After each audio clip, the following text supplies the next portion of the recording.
all of us that love the Valley and most certainly have it in our heart to love Valley, we have got to be committed to giving money and resources back to the program. But I don't want to deviate from the question. If it is something that you know, and can since you and he have a relationship and a rapport, what happened? And then I have one other question. Let me address that when you hold that question. I think over the years, I think some of that, I think you answered some of that, the question yourself, in terms of building relationships. When you're talking about a person who's worth anywhere from, doesn't matter how much he's worth, it's about his relationship with the person who's asking. And I think regardless of it being a Valley graduate, not only, let's not even go as high as Jerry, but I'm gonna address that question. Mm-hmm. Just a regular alum. Mm-hmm. It's hard to get alums now. It's hard to get alums. So I think that question is a twofold question. I mean, to pull Jerry back to Valley, I mean, I can't make that call for Jerry. I can't make that decision for him. I just understand when we talk, he's very concerned about Mississippi Valley. When he walk out the door, he's representing Mississippi Valley. But I think it's the ask. I really do. I think when you ask a person for money, if I don't know you, I'm not gonna give you any money, regardless of what school you're from. And I think that's where it starts. And I've never been the type that use Jerry for me. I can stand on my own. And I think a lot of people judge me because of what Jerry's doing. I'm a lifetime member of the National Association. I pay my dues. Yeah. I have a season ticket I buy every year. Been doing that for over 30 years. So to answer that question truthfully, I can't. Okay. But I understand that Jerry loves Mississippi Valley. And on the other side of that, you being in athletics for the years that you have, to return now as an assistant coach, quarterback coach, the dynamics of athletics, whether it was failed leadership or the notions of Valley just being the underdog in every sense of the matter, coming into this position, what will you do differently from the seat that you're in as an athletic director that would most certainly, just from football alone, the dynamic of the certification of players being pulled off the bus at the last minute, the facility, the stadium that bears you and Jerry's name. I struggle as an alum who loves its institution to know the shape that it's in, know the dynamics of it, to figure out what else can take place in order for us to understand that we as alumni have to fill the void. We have to fill the gap. We have to supplement that which is wrong with our university, because administration's gonna go and come. People are gonna be here for a minute, as the young lady stated, but we will forever be alumni. So in that same vein, what will you do differently after this 27-year stint that you've had here, all of the various offices? Will that culminate into something excellent for the university, or how will it manifest itself to bring a difference that we truly and desperately need, because we're hemorrhaging whether it's being said publicly or not? We can be real about this. This is home, this is inside, this is internal, this is us, this isn't for the media, this is us discussing the shape of our institution and us as alums being passionate about doing what we've got to do in order to move the program forward. Again, we've worked closely together in advancement for some years as a consultant, as me being an alum, doing what I could do. I understand that dynamic, but what we're dealing with here has so many different layers and paradigms to it. My concern just centers around the fact of what can we begin to do different, because if you do the same things over and over again and expect a different result, you're insane. You are.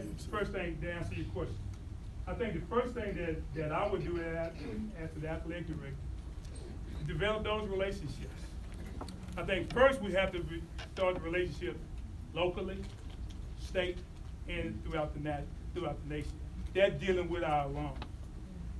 I think the second thing that we have to do is understand the dynamics that we have here. And it goes back to relationships. I think the difference that you will see is, I don't want to be an athletic director that sit in the office.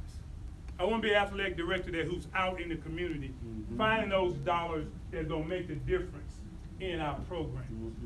That's the difference you're going to see between my leadership, and I'm not knocking anybody else's leadership.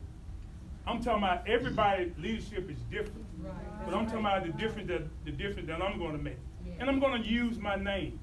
People know who I am. All right now. The reason I'm saying that is, every time I meet a person from the community, they always tell me, Coach Totten, man, I was at that game when y'all played in '84. Yeah. Okay, if now I have a conversation with you. Now I can develop a relationship with you where now we need to sit down and talk about how can you help Mississippi Valley. It's getting in those doors, I think, that we haven't gotten indoors in the past. Okay. And that's what I'm gonna bring to the table. Good afternoon, Coach. How you doing? I have a twofold question also, but mine related to community. It's a follow-up and lead into what you just said. I'm a product of this community in the Delta. What would you do differently to attract, maintain the future students? Because the student body makes up the school. So goes the school, students, so goes the school. And what amenities, if any, could you attract? Because sports is just a lightning rod to get them here. It's another thing to keep them here. Right now, unfortunately, we only have a 30% graduation rate for many HBCUs. And the Delta being the lowest economic status, what can you come up with or get the fan base? If we can win every game, what are you thinking of or can come up with to attract and get the community as a whole behind you? I think the first thing that we need to do is invite the community to the campus. A lot of times people don't understand, if you don't ask me, I'm not gonna do anything. So I think in order for us to get the community to relate to Mississippi Valley, we have to do things on the campus that's gonna attract them. I think what we can do is our student advisory committee. I think that's a big part of student life, because a lot of times those kids understand things that we don't understand. Be able to use that advisory committee to understand what the students want on the campus. And once they tell us what they want on the campus, now we know how to go out to the community. I want to go out to the nursing home. We have our football players, whatever sport event, go out and support those people. Now we're attracting the community. Now we want to do internships. Say we're doing internships. We have a lot of businesses in Greenwood that we can get our kids involved in internships to attract those kids to come to the university. Now, I'm going to use that advisory committee to pull the other students and keep the other students at the university. Okay, now once they get here, are the amenities going to be set up where some of them coming from well-to-do families, where if you get the demographics in the Delta, that's the different demographics. Now that means that once they get here, are they going to get the love, support, the dorms, that's comprised, the whole 9 yards, the love, so we can get them here and walk them across the stage? I know that's not an AD question, but economic impact of athletics alone would get them here. I got to answer for that. I mean, I think that's where it goes back to all of us. I mean, we have alumni mentoring, alumni shadowing. Those, now if we get the alumni involved in what we're doing, into our student activity and our student life, now, by you being a graduate there, Mr. Bird, you can come in and get a kid. You know a kid from your hometown that may be falling short. I don't have to be the one that say, that is the one we need to do. As an alum, you can go and say, hey, look, I want you to come on, John, I'm gonna take care of you. That's not illegal to do that. You are mentoring that kid to keep that kid here at the university. For the record, now Mr. Totten will tell you. I just used you as an example since you asked the question. Do it all the time, people, Yes. consistently. Right. I was just talking in general, but more along like yourself. Yeah, because it's more than the athletics, and most of us in the room have to understand, we got to look toward the future. We got to get them here and keep them here. That's right. Okay. Good question. Hey, Coach. Hey, Mr. McFadden, how you doing? Fine, how are you? Got several questions that were... You got a whole book line up there. No. Well, these were questions that were submitted by alums from across the country, and I understand, man. I said that I would share them if I could. I understand. Okay. First, I want to just do a quote I got from friends, and it quoted Tony Robbins. If you do what you've always done, you'll get what you've always gotten. So to lead into the questioning, what experience do you have in securing funding to make capital improvements to athletic facilities such as weight rooms, football fields, running tracks, or what can be done? Well, I tell you, I think that's gonna be more than just an athletic question. I think that's gonna be an institutional question. I think it's gonna take all of us to do that test. I think as far as from the athletic department, I think fundraising is gonna be real big. As you heard earlier, I wanna be an athletic director who's gonna be out there. Matter of fact, we have alums in the business that know how to do a field. We just gotta know how to attract them and get them to do it. We have alums that know how to do grass. We just gotta attract them to get them to do their part to give back to the university. And from my experience of being here for so long and being in different departments, I can make that connection. I can make that bridge because people know who I am. If I call you, Mr. McFadden, and you can do a lawn service, I'm gonna call and say, hey, Joe, I need your help. Now, you will help me, won't you? I'm just using that. In all honesty, we've all been in the trenches during that. Right. I'll help Valley in any way that I Right. can. So Okay. whoever's at the helm, Right. that's where I support. I understand. I appreciate Right, it. yeah, Appreciate it. yeah. Another question now. Have you had any experience with athletic compliance issues while serving in the athletic department at the various institutions where you have worked, such as Valley, Grambling, or Alabama A&M? If so, what has been your role in resolving such compliance issues? And what plans do you have in preventing athletic compliance issues in the future? To answer your question, I never had a problem. We normally give a recruiting test. At every school I've been at, never failed the recruiting test on the rules and the regulations of the school. And to knowing compliance, as I stated earlier, I take that serious. Working at other universities and being on the faculty here, I was on faculty organizations that deal with compliance. I was on faculty meeting organizations dealing with academics. So I understand the language of compliance. I understand doing it right, not one time, but doing it right all the time. And I stated earlier, I had 32 football players who graduated.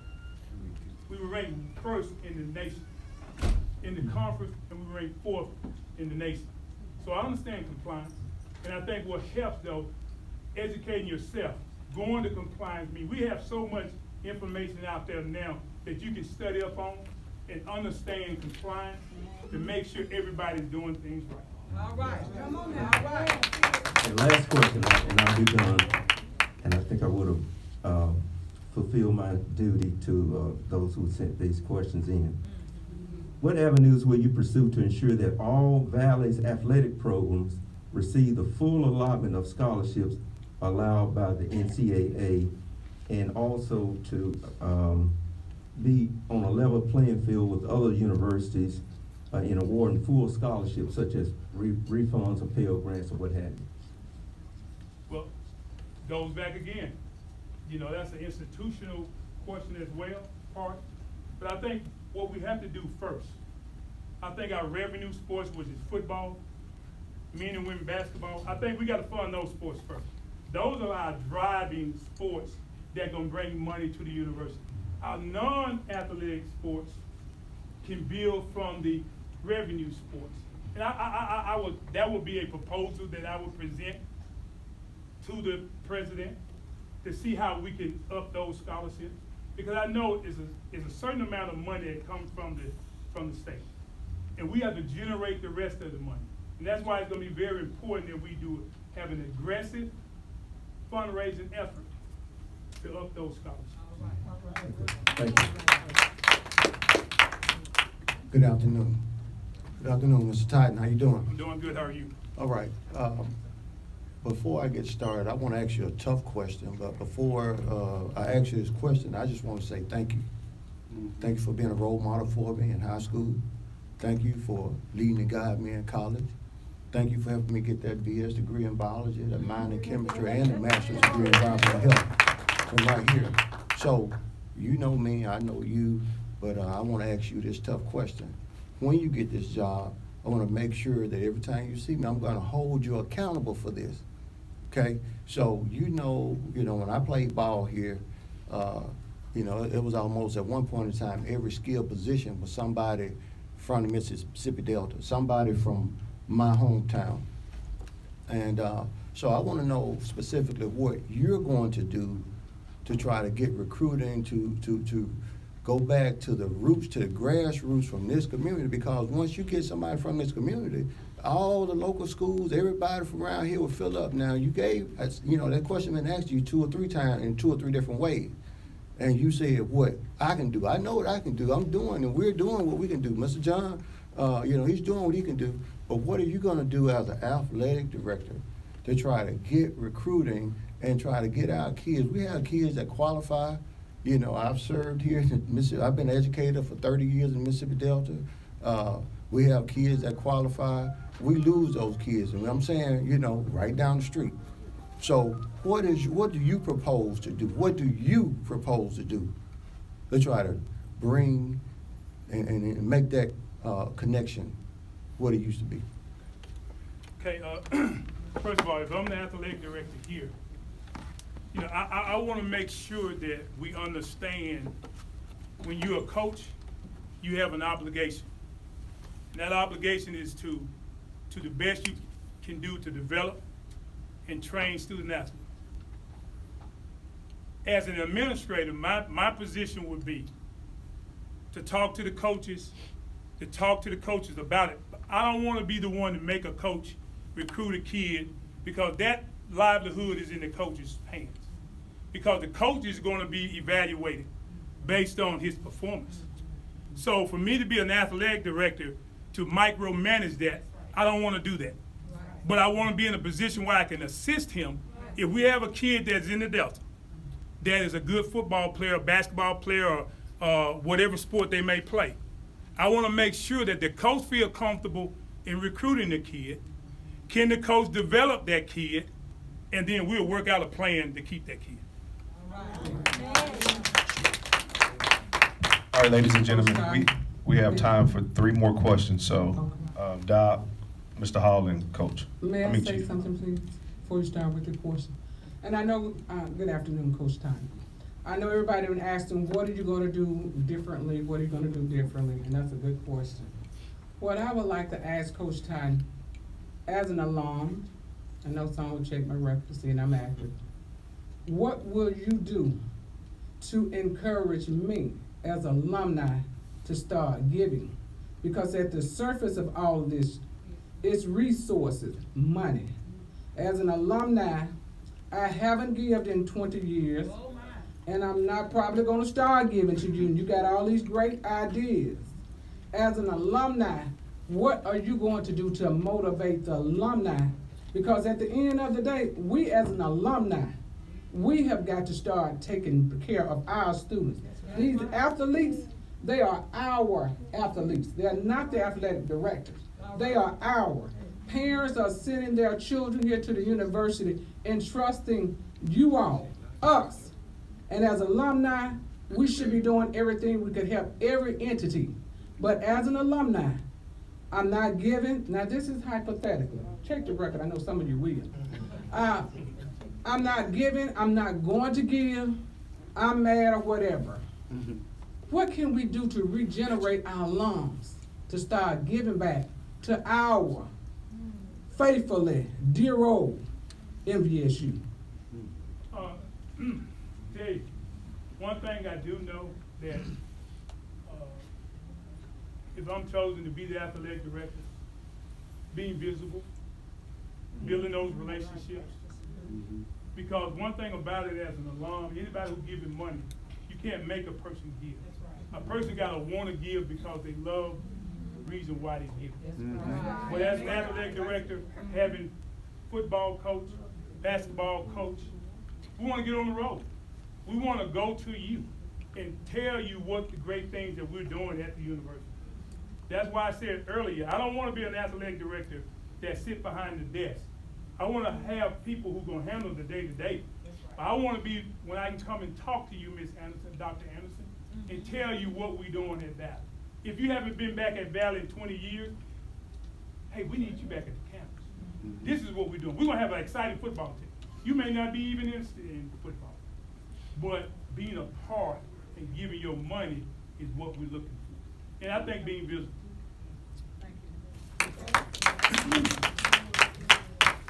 I was listening to your presentation, and one thing that came to, well, there's several things that came to mind, but I'm gonna limit my question to one.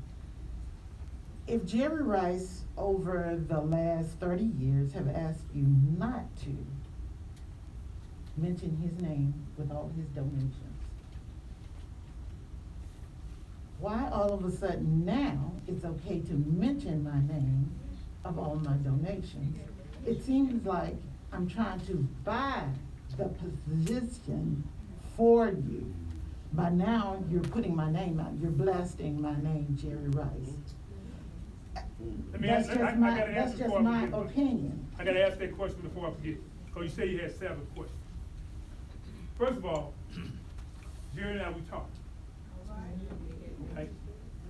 When I was the head football coach, he told me not to do it then. That was 20-some years ago. Okay, now, compared to what he's doing now, we talk on occasion that he wanna know what's going on in Mississippi Valley. He wanna know. But I did that because my thing is, I wanna clear his name. Because what because there's a lot of misperception out there that Jerry's not doing anything. I guarantee if I call Jerry right now and tell him I told him, he'll be okay with it. I'm just asking you. Okay, but I thought the forum was for you to present your credentials to us, not to try to justify or clarify anything for Jerry Rice. Now, if Jerry Rice wanted to clarify his things, then he should have been here and presented that himself. That was not for you to do. This was for an interview for you presenting to us your qualifications to make us feel confident that you are the person that we need. You also mentioned some other things. So which programs did you build and restore here at MVSU? I thought I heard you said that you had built some programs and restored them. And how successful was that? Okay. When I talked about building and restore programs, not programs at Valley. Now, I ran the National Youth Sports Program. That program was in a disarray. We had change of leadership. I didn't know anything about NYSP being a director. But what I did, I went to those conferences and I learned the what to do and what not to do. Okay? Now, at the end of that year, we had the highest award, one of the highest awards, which is the Merit Award, for that year. And I did that for 7 years. Okay? When I was the head football coach, when I took over as the head football coach, the team was 0-11. When I took that program over, the next year we went 5-6. The fastest turnaround in the NC2A. And building that program, we had back-to-back winning seasons in 21 years when I did that program. Now, when I went to Eastside High School, I was the athletic director and the head football coach. Same situation, same scenario. The team was not winning. When I got there, we turned that program completely around and went to the playoffs. That's what I mean about building and restoring programs. Not at Valley, but in my experience. Okay, another question. The stadium is named after you and Rice and Totten Stadium. At most universities, when buildings are named after people on campus, most times, there are certain various situations where it's different, but most times it's because of significant donations that those people have given to get their name on that building or whatever, in this case, the stadium. So my question is, what significant funds did you donate towards the stadium to have your name, to have it named after you? Now, I didn't go and lobby for my name to be on the stage. The university made that decision to put my name on the stage. I had nothing to do with that. But I do pay my dues, and I do contribute to the university. Okay, one other thing you mentioned, you said you played a role in keeping the merger from happening when they were talking about closing the school. I'm just going by the things that you brought up. So I'm just wanting clarification, so I better understand your qualifications. So what role did you play? Winning. No, you said in keeping the merger from closing the school. You winning a football game isn't gonna cause you not to merge a university. But, okay, let me give it a better term. When they talked about merging when I played, I didn't know anything about merging. I didn't know anything about closing. All I knew is to play football. I was a part of a revolution that stopped them from merging. That's why I say I was a part of it. That's the only reason I said it. So what documentation, what verification can you give me to say that is true? That what you said by winning the football game caused them to stop the merger? That's just something you're saying. You would have to quote me some kind of documentation for me to believe that. I'll do this here. I'm gonna ask that question. If Dr. Hudson is in this room, I will ask Dr. Hudson. Dr. Hudson can verify it. All right, we have time for one more question. I think Mr. Hall was next. Yes. Coach, one thing we do have at Valley State at this time is the most feared coach in the SWAC. That's Coach Dancy. When you put something in place to keep him here for a little longer, he said he can win the SWAC championship. You think he can get that opportunity under your leadership? Well, I truly feel that the football team gonna be outstanding. All right. I really truly feel that under Coach Dancy's leadership, Coach Dancy and his staff, and I'm part of that staff, we've done an outstanding job of recruiting kids to come to that. If you noticed last year, we were real close. We were real close to winning games. One or two mistakes here and there, I think we could have been a lot more successful. But in order to keep Coach Dancy, I agree. Coach Dancy is going to be a hot commodity. Coach Dancy was hot this year. So I think what we have to do as alum, we have to come up with some money to keep it. All right. He's going to win. Thank you, sir. All right. All right, ladies and gentlemen, this will conclude our question and answer session. Again, let's give Coach Totten a round of applause. And thank you so much for joining us today. Please be reminded that Ms. Wallace and Ms. Branch each have some surveys to pass out. And for those of us that work here at the university, please do what Ms. Branch asks you to do. Thank you.